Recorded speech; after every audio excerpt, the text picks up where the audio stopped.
What's up, YouTube? Tim Moose here. Now, here's my throwback segment where I talk about the films that turns 10 and 20 this week. All right, the films that are celebrating its 10th anniversary. We of course got the Croods. Now, the Croods is which of course they did do the sequel that came out back during the pandemic era. And I gotta say, the Croods was actually a pretty cute, charming film. You had Nicolas Cage voices the caveman. You had Ryan Reynolds, Emma Stone. This really felt like a modern Flintstones in a weird way. And if you guys don't know much about the story here, you've got Nicolas Cage this uh, who voices this caveman named Grudge, who's this patriarch of the Croods, and is stranded by the arrival of a genius named Guy, who comes with a revolutionary new invention as they trek across the dangerous but exotic land in search of a new home here. And of course, you had Emma Stone voicing the daughter, who of course will go on to be with Guy. It is actually really decent. It's really fun. The sequel I might even prefer the sequel, to be honest, yeah. But the first film is really intriguing to check out. I mean, will we get a third one? Who knows? But it really took about like over 10 years, 10 and a half years to get a sequel made. But there's that. All right. Speaking of a film that has way too many sequels, we of course got Olympus Has Fallen. Now, back in 2013, there was of course a time where there was not one but two White House based thrillers coming out. There was of course Olympus Has Fallen with Gerard Butler. Then after that came out, there was the Channing Tatum and Jamie Foxx film White House Down. And I gotta say, Olympus Has Fallen, while the sequels are not so great, Olympus Has Fallen is really intriguing. Gerard Butler, of course, you guys don't know much about the story here. He plays this service secret agent named Mike Benny, whose efforts to rescue U.S. President Benjamin Asher after a North Korea-led assault on the White House there. And you had a really good cast. You had likes of Morgan Freeman, Ashley Judd, Dylan McDermott, Aaron Eckhart, of course, playing the president, Angela Bassett. Really intriguing film, very fun, very entertaining, really 80s style. Definitely had a bit of a Die Hard feel to it. But yeah, the sequels, like Linda Has Fallen, was straight up terrible. And Angel Has Fallen, maybe not as terrible, still wasn't so great. There is supposed to be a fourth one coming, so who knows if that's actually coming or not. But yeah, I'd say just watch the first one. The other ones are just not all that great, in my opinion. All right. Also, turning 10, we got Admission. For Trish Lace, Princeton University admissions officer Portia Nathan is caught off guard when she makes a recruiting visit to an alternate high school overseen by her former college classmate, played by Paul Rudd. And Rudd's character, John Pressman, has surmised that that her son Jeremiah is gifted yet very unconventional student, might well be the son of Portia secretly gave up for adoption many years ago. And so, yeah, the movie is actually directed by Paul Weiss, who has that new movie with Jane Fonda and Lily Tomlin in it called Moving On, which actually looks really decent. And he's done some other stuff, like he put out, I believe he was one of the directors of American Pie, if I'm not mistaken. And this had a really good cast. You also had Wallace Shawn, you had Nat Wolff, Lily Tomlin, Dan Levy before Schitt's Creek fame. Micah Sheen was in this.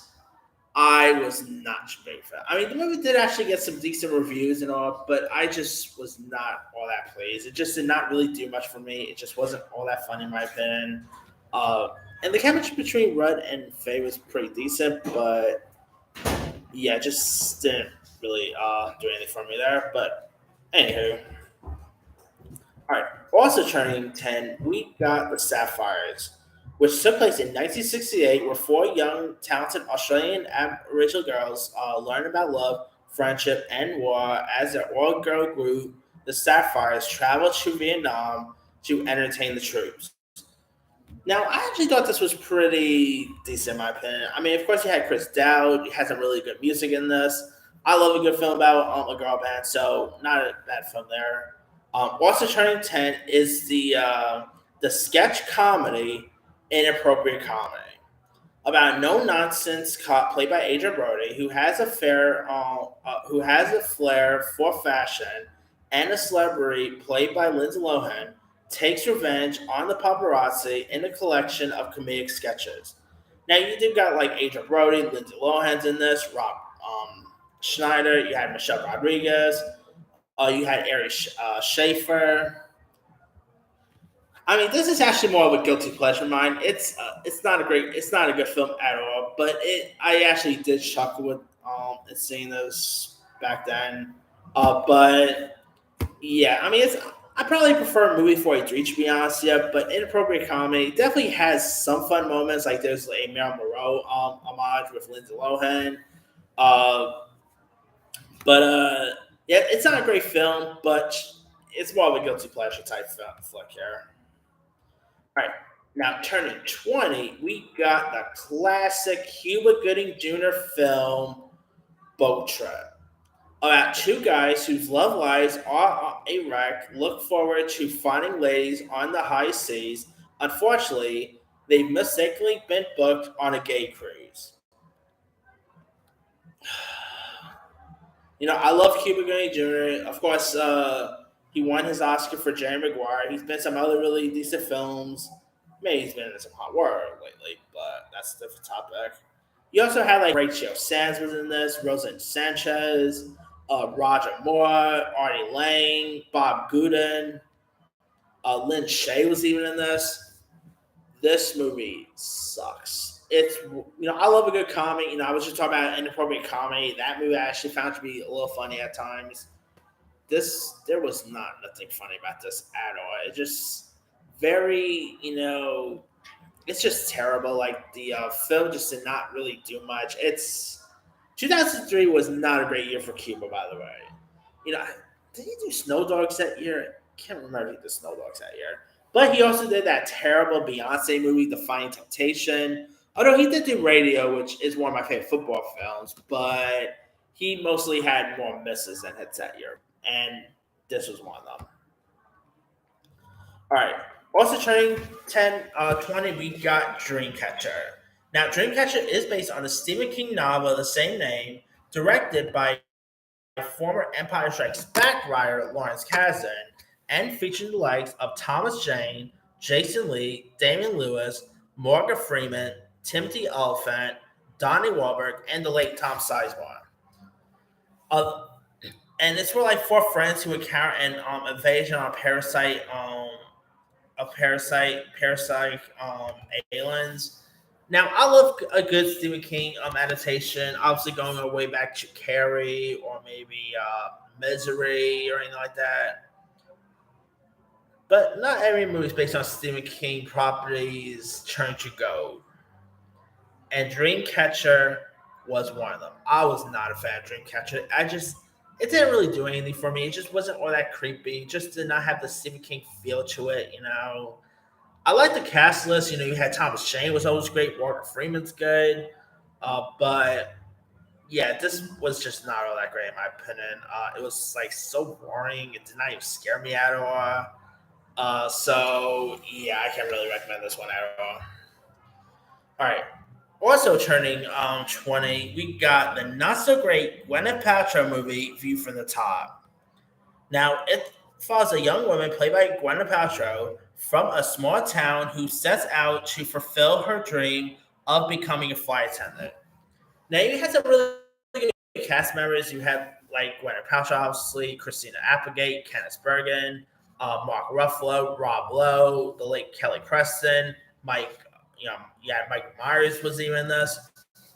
Of course, funny because Gwyneth Paltrow actually had like a fun cameo in Austin Powers the Gold Member, so there's that. That aside, I love Gwyneth Paltrow. I know there is like a cool thing to hate on Gwyneth Paltrow for some ever reason. That aside, I actually enjoyed this. I don't.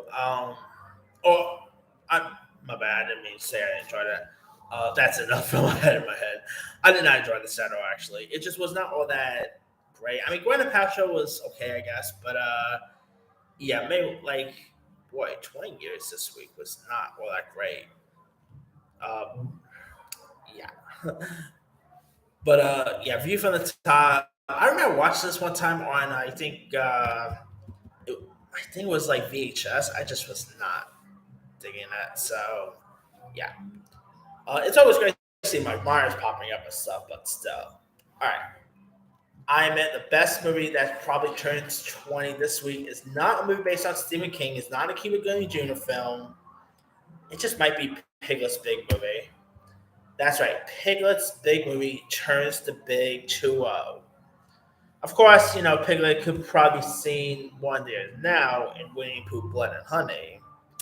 Yeah. And of course, you guys don't know about this. It features like the characters from the Winnie the Pooh books. Um, and it was actually the third directly Winnie the Pooh feature. In the film, Piglet is ashamed of being small and clumsy and wanders off into the Hundred Acre Woods, uh, leading all of his friends to like form a search party to find him. I mean, this is actually the better film than, of course, that's not saying much. I, I thought Piglet's Big Movie is really decent. Of course, this was coming off of the Goofy movie that came out, I believe, in 2002, if I'm not mistaken. I might prefer a Goofy. That's a Goofy movie, a Tigger movie. My bad. Goofy movie is totally. I love Goofy movie, but I meant to say Tigger movie. My bad there. But that aside, Piglet's Big Movie is really decent. It's cute, charming. Piglet is just really adorable. So seeing Piglet have his own film is a treat. So not a bad film there. But that's pretty much it. Let me leave it to you guys. Which of these films stand out to you the most? The 10-year one, I'm going to say The Croods, and the 20-year one is actually Piglet's Big Movie. Drop comments below. Don't forget to like, subscribe, hit that bell for notification. This is Simmy Sign.